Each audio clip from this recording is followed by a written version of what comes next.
জম্বিদের থেকে বাঁচার জন্য স্যাম যত দ্রুত দৌড়াতে পারতো তত দ্রুত দৌড়ে একটা বিল্ডিং এর পাইপের মধ্যে গিয়ে লুকিয়ে পড়লো।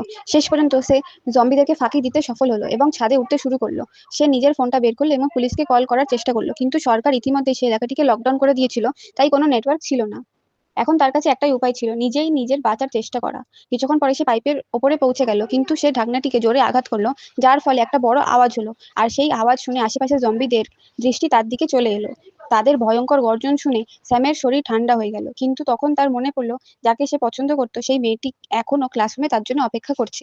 সে সাহস জোগাড় করলো এবং বাইরে বেরোনোর প্রস্তুতি নিল। ঢাকনাটি খুলে বাইরে ঝাঁপ দিল। এক জম্বি তার উপর ঝাঁপিয়ে পড়ল, কিন্তু স্যাম তাকে নিচে ফেলে দিল। তারপর সে বুদ্ধি ও ফুর্তির সাথে জম্বিদের ফাঁকি দিতে লাগলো। সে আবার ক্লাসরুমে ফিরে যেতে চাইলো, কিন্তু করিডোর অনেক বেশি জম্বি ছিল, তাই সে কাছাকাছি মিউজিক রুমে লুকিয়ে পড়লো অনেকক্ষণ ধরে। তারপর স্যাম ফিরল না দেখে তার বন্ধুরাও চিন্তিত হয়ে পড়লো। তার একটি ড্রোনের সাহায্যে ক্লাসরুমগুলোতে খোঁজাখুঁজি করতে লাগলো। শেষ পর্যন্ত তারা তাকে মিউজিক রুমে খুঁজে পেল। তারপর ক্লাস লিডার একটি পরিকল্পনা দিল, সবাই জম্বিদের ফাঁকি দিয়ে স্যামের সঙ্গে দেখা করবে এবং তারপর একসাথে ছাদে উঠে যাবে।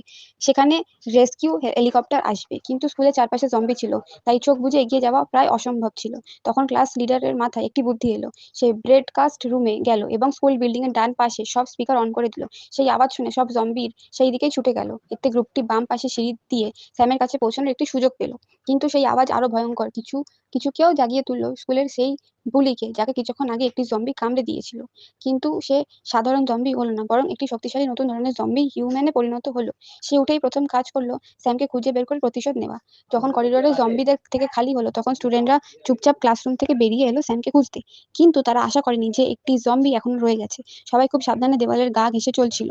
তখন এক স্টুডেন্ট ভয় কাঁপতে লাগলো এবং তার মেটাল থার্মাস নিচে পড়ে গেল। জম্বিটি আওয়াজ শুনে আক্রমণের জন্য প্রস্তুত হয়ে গেল। পুরো গ্রুপ যতটা জোরে দৌড়াতে পারলো ততটা জোরে দৌড়ানো শুরু করলো।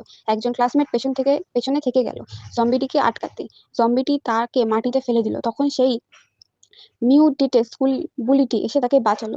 সে জিজ্ঞেস করলো স্যাম কোথায়, কিন্তু যেহেতু সেই স্টুডেন্ট স্যামের ভালো বন্ধু ছিল, সে কিছু বলল না। বুলি রেগে গেল এবং তার সঙ্গে লড়াই শুরু করলো। সেই জম্বি হিউম্যান তাকে মাটিতে ফেলে দিল। যখন সে মারতে যাচ্ছিল, ক্লাস লিডার ফিরে এলো এবং তার বন্ধুকে বাঁচালো। বুলটি তার বাহুতে জড়িয়ে জোরে কামড় বসালো এবং তাকে তুলে আছাড় মেরে ফেলে দিল। যখন তার বন্ধু দেখলো ক্লাস লিডারের ওপর আক্রমণ হচ্ছে, তখন সে উঠে দাঁড়ালো এবং বুলিটিকে জানলা দিয়ে ধাক্কা মেরে ফেলে দিল। বুলিটি নিচে পড়ে গেল। শেষে সে আহত ক্লাস লিডারকে তুলে নিয়ে গ্রুপের কাছে ফিরিয়ে আনলো। আর এভাবেই সবাই আমাদের স্যামের সঙ্গে মিলিত হলো।